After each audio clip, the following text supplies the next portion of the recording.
Porque Ele me amou, amo, multiplico, oro e reparto.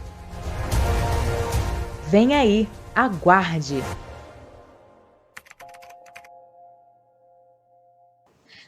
Caros irmãos, muito boa noite. Eu os cumprimento com a graça e a paz do Senhor Jesus. É noite de quarta-feira, noite de oração, noite de reflexão na Palavra de Deus. E eu quero te convidar para estar por inteiro nesse momento na presença do Senhor. Vamos orar. Bondoso Deus, Pai de grande bondade, o Senhor da glória que nos alcança com a suficiência de Jesus, com a graça de Jesus. Nesta noite nos reunimos para bendizê-lo, para glorificar o teu nome, para louvá-lo na beleza da tua santidade. Pai, muito obrigado, Senhor, pelo teu cuidado sobre as nossas vidas, pelo pão nosso de cada dia que o Senhor nos deu hoje. Muito obrigado, Senhor Deus, pela tua provisão diária. Obrigado, Senhor, pelos cuidados, dos detalhes que o Senhor tem da nossa vida, da nossa existência. Dá-nos, ó Deus, visão ampla dos céus para entendermos a tua bondade e sermos gratos com generosidade, com ações de graças, com amor ao próximo, Senhor. Porque a tua graça é que nos constrange. Obrigado, Senhor Deus, pela nossa igreja, pelos nossos irmãos. Obrigado porque o Senhor tem suprido, o Senhor tem guardado. Obrigado, Deus, pela comunhão que nós temos uns com os outros, pelo corpo bem ajustado que o Senhor vai construindo entre nós, a fim de que a tua palavra seja anunciada, a fim de que Jesus Cristo seja revelado através desse corpo, Pai. Capacita-nos, ó Deus, cada dia mais a essa tarefa, que é a nossa missão, que é a nossa tarefa no teu reino. A nossa oração, ó Deus, nessa noite, é para que o Senhor aceite o nosso louvor, que a nossa vida seja edificada, e que a tua palavra, Deus, a graça de Jesus seja anunciada. Louvamos o teu nome, oramos, agradecemos e o fazemos no santo nome de Jesus. Amém.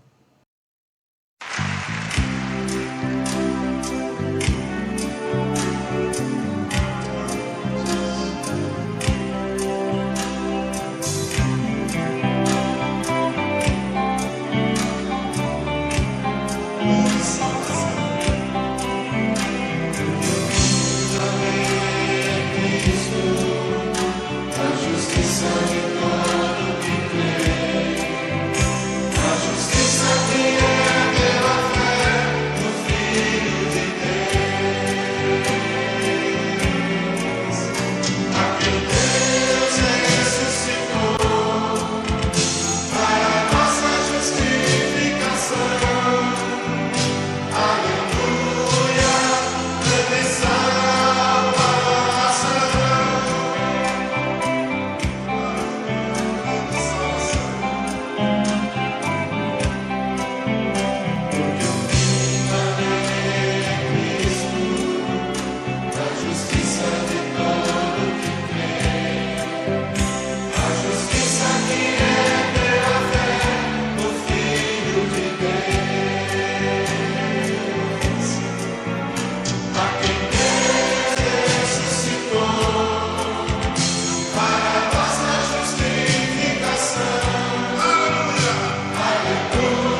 Eu quero ler com você nessa noite na carta de Paulo, no capítulo 4. Carta de Paulo aos Romanos, capítulo 4. Que pois diremos ter alcançado Abraão, nosso pai segundo a carne? Porque se Abraão foi justificado por obras, tem de que se gloriar. Porém, não diante de Deus. Pois que diz a Escritura? Abraão creu em Deus e isso lhe foi imputado para a justiça. Ora, ao que trabalha, o salário não é considerado como favor, e sim como dívida. Mas ao que não trabalha, porém crê naquele que justifica, o ímpio, a sua fé lhe é atribuída como justiça. E é assim também que Davi declara ser bem-aventurado o homem a quem Deus atribui justiça, independentemente de obras. Bem-aventurado aqueles cujas iniquidades são perdoadas e cujos pecados são cobertos. Bem-aventurado o homem a quem o Senhor jamais imputará pecado.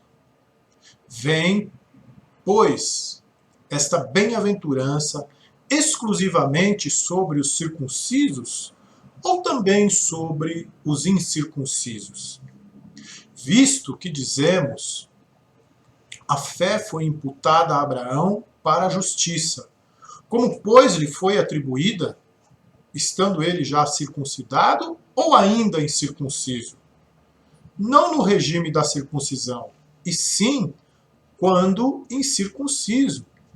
E recebeu o sinal da circuncisão como selo da justiça da fé, que teve quando ainda incircunciso, para vir a ser o pai de todos os que creem, embora não circuncidados, a fim de que lhes fosse imputada a justiça, e pai da circuncisão, isto é, daqueles que são apenas circuncisos, daqueles que não são apenas circuncisos, mas também andam nas pisadas da fé que teve Abraão, nosso pai, antes de ser circuncidado. Não foi por intermédio da lei que Abraão ou a sua descendência coube a promessa de ser herdeiro do mundo, e sim mediante a justiça da fé. Pois se os da lei é que são os herdeiros, anula-se a fé e cancela-se a promessa. Porque a lei suscita ira, mas onde não há lei, também não há transgressão. Essa é a razão porque provém da fé, para que, segundo a graça, a fim de que seja firme a promessa para toda a descendência, não somente ao que está no regime da lei, mas também ao que é da fé que teve Abraão. Porque Abraão é pai de todos nós, como está escrito, por pai de muitas nações, te constituí perante aquele no qual creu, o Deus que vivifica os mortos e chama à existência as coisas que não existem. Abraão, esperando contra a promessa, creu para vir a ser pai de muitas nações, segundo lhe fora dito. Assim será a tua descendência. E sem enfraquecer na fé, embora levasse em conta o seu próprio corpo amortecido, sendo já de 100 anos, e a idade avançada de Sara, não duvidou por incredulidade da promessa de Deus, mas pela fé se fortaleceu, dando glória a Deus, estando plenamente convicto de que ele era poderoso para cumprir o que prometera, pelo que isso lhe foi imputado para a justiça, e não somente por causa dele, está escrito que lhe foi levado em conta, mas também por nossa causa, posto que a nós igualmente nos será imputada, a saber a nós que cremos naquele que ressuscitou dentre os mortos, a Jesus nosso Senhor, o qual foi entregue por causa das nossas transgressões e ressuscitou por causa da nossa justificação. Você já experimentou ou já viveu a experiência de entender, de chegar à conclusão que algo que você acreditava muito estava equivocado, estava errado? Foram dias pensando assim, nossa, como eu estive errado esse tempo todo, não é possível, eu vou repensar e repensar. E aí você chega à conclusão de que decisões tomadas em função daquela verdade deveriam agora ser revistas também, porque você mudou, o referencial é outro, você entendeu outra verdade. Você pode mensurar como o seu orgulho foi ferido nessa ocasião? Se você se lembra de algo assim? Como você se olhou depois dessa experiência? Você se sentiu enganado ou foi um processo de crescimento? Você ficou com raiva ou feliz por ter encontrado a verdade? Lamentou por não ter percebido antes? Foi uma experiência libertadora ou uma grande frustração consigo mesmo? Você viveu uma crise ou não permitiu que ela se instalasse de fato? Os judeus, eles criam piamente na justificação de Abraão pelas obras da lei. Eles criam que Abraão fora justificado por Deus por suas obras de justiça e que as promessas de Deus se cumpririam na vida dele, na vida de Abraão, porque ele foi obediente. O livro dos Jubileus, um livro importante na literatura judaica antiga, diz assim: Abraão foi perfeito em todos os seus atos para com o Senhor e alcançou graça por causa de sua retidão durante toda a sua vida. Ainda lá no Testamento de Abraão, também um livro apócrifo, nós temos assim: além de todos os homens, também ele é justo em cada ato, bom, hospitaleiro, amável até o fim da vida.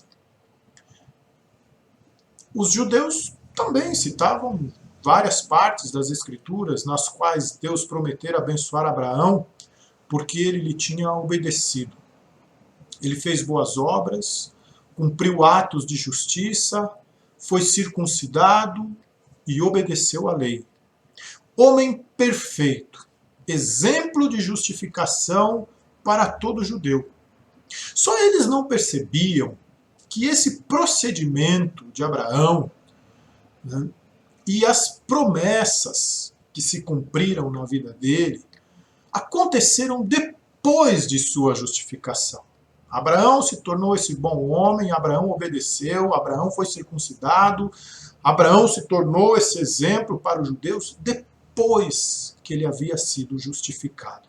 Mas na mente do judeu, ele havia sido justificado exatamente porque ele era um homem bom, ele fazia atos de justiça, ele cumpriu a lei e ele havia sido circuncidado. No texto de Romanos, capítulos 3 e 4, Paulo desconstrói essa lógica da justificação de Abraão por suas obras de justiça. Lógica essa que oferecia toda a base para a religiosidade judaica. No capítulo 4, que lemos aqui, Paulo faz algumas afirmações a respeito da justificação de Abraão que choca os judeus, naquilo que para eles era uma grande verdade. Nos versos de 1 a 8, Paulo diz: Abraão não foi justificado pelas obras. Caso fosse essa a verdade, ele poderia vangloriar-se, mas não diante de Deus, mas sim diante dos homens. Porém, a Escritura diz que Abraão creu em Deus e isso lhe foi imputado por justiça. O que é o justo? O que é ser justo? O que é ser justificado? O que nos torna justos, ou seja, o que faz de nós, homens e mulheres, coerentes e sensatos diante de Deus e do próximo? Abraão creu em Deus. A resposta a essa pergunta é crer em Deus, mas não simplesmente acreditar que ele existe. Crer em Deus quer dizer que o que ele fez por nós em Cristo é eficiente para nos tornar justos diante dele e nos dá a direção correta para as nossas atitudes, obras de justiça, obediência e ações de graça. Você já pensou em agradecer a Deus por algo que você conquistou através das suas obras? como isso é incoerente? É como se você, depois de trabalhar 8 horas por dia, 5 dias por semana, no final do mês, entrar na sala do seu patrão e agradecer a ele por seu salário. Seu salário está depositado lá na sua conta, você entra na sala do patrão, depois de trabalhar o mês inteiro, cumprir lá as suas horas, e muito obrigado pelo salário. Ora, ele não te fez favor algum para ser agradecido, simplesmente te pagou pelo que você fez, cumpriu o seu contrato, cumpriu com sua obrigação. Com relação a nós, Deus não cumpre obrigações. Ele nos faz favor de fato. O que recebemos não é por mérito, é pura graça. Então, Abraão foi justificado por sua fé. Ele creu que Deus tinha esse poder. Ele creu nas promessas de Deus. E por ele crer, a ele foi imputado a justiça.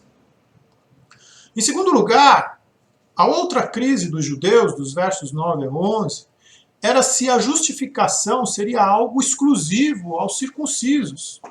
Porém, a resposta de Paulo é de que Abraão foi justificado por Deus ainda incircunciso.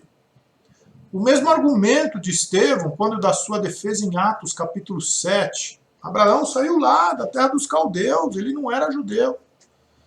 Abraão era um caldeu incircunciso quando foi justificado por Deus. E foi circuncidado como sinal, como selo da justiça da fé, que recebeu ainda quando incircunciso, para também ser pai dos gentios que creem, daqueles que não foram circuncidados também.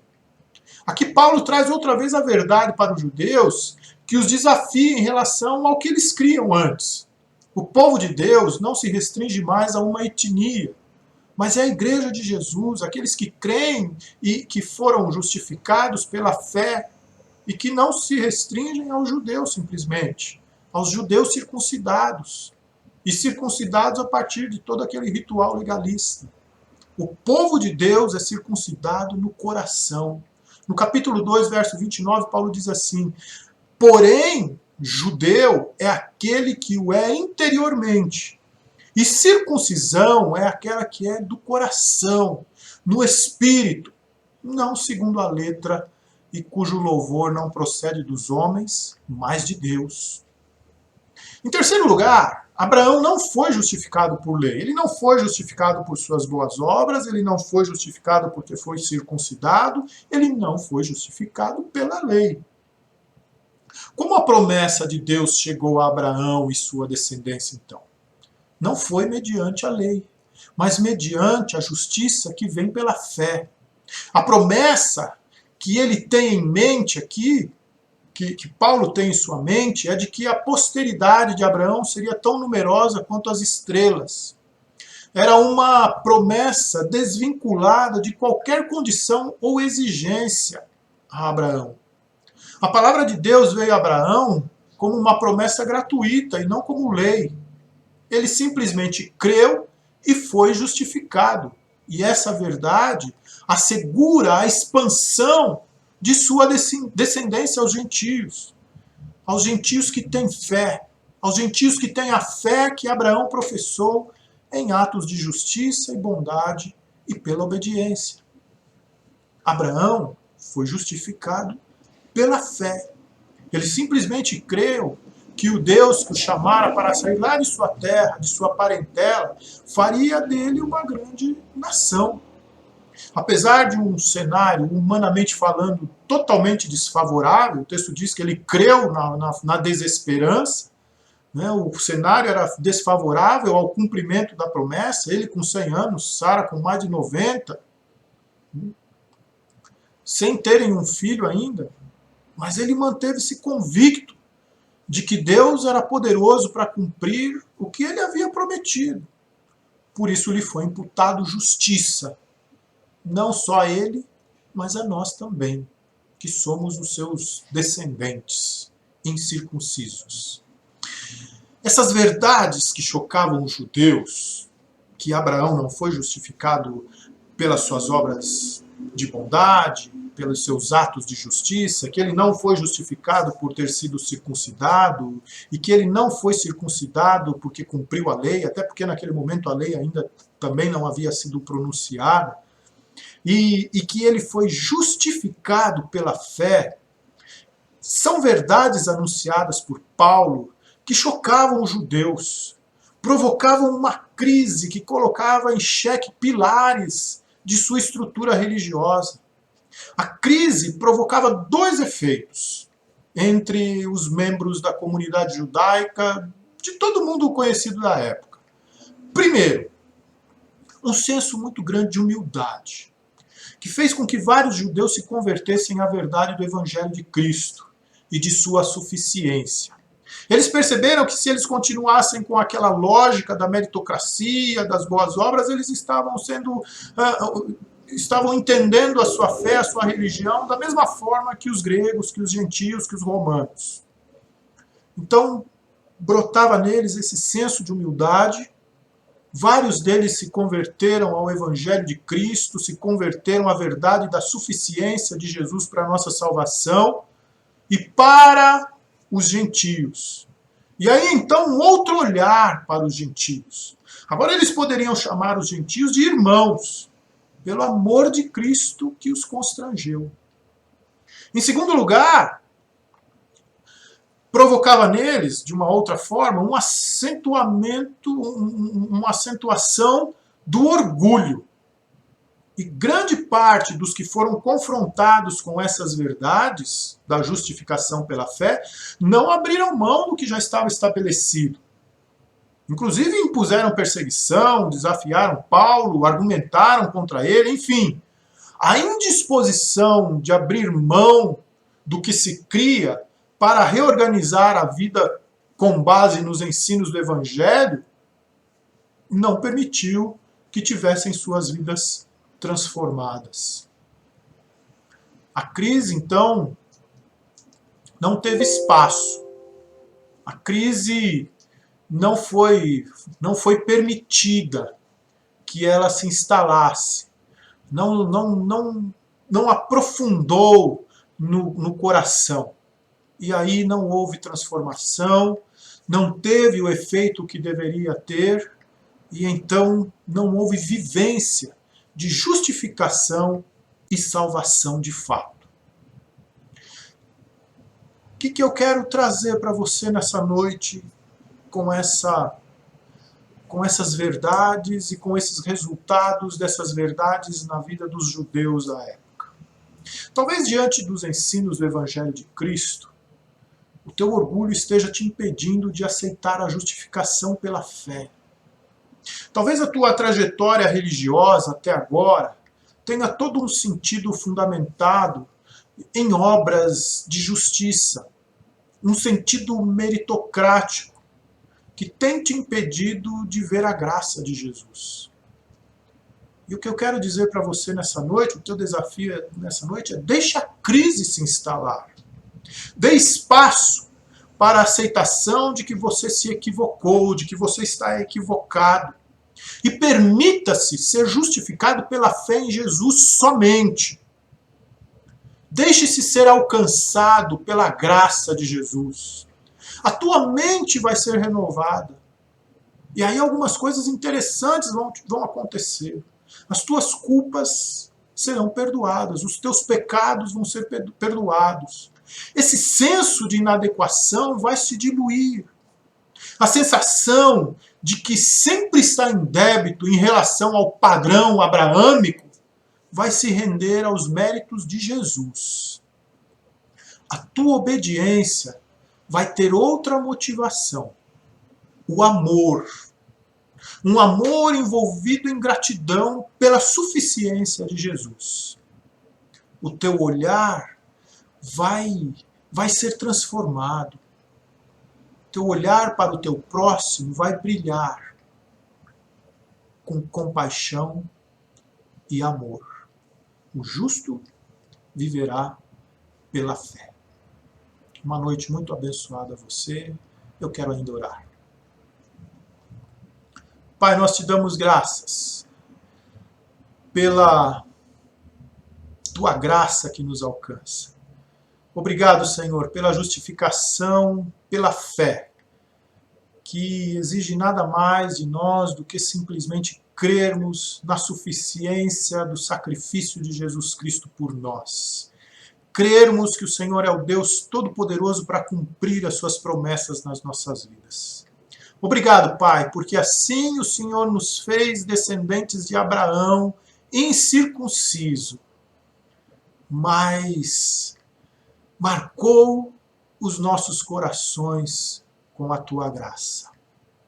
Dá-nos, ó Deus, a inteligência espiritual, a inteligência dos céus, para compreendermos, Pai, a profundidade da tua graça, a fim de que mergulhemos nela, Deus, e vivamos pela fé no Senhor Jesus, o nosso Salvador.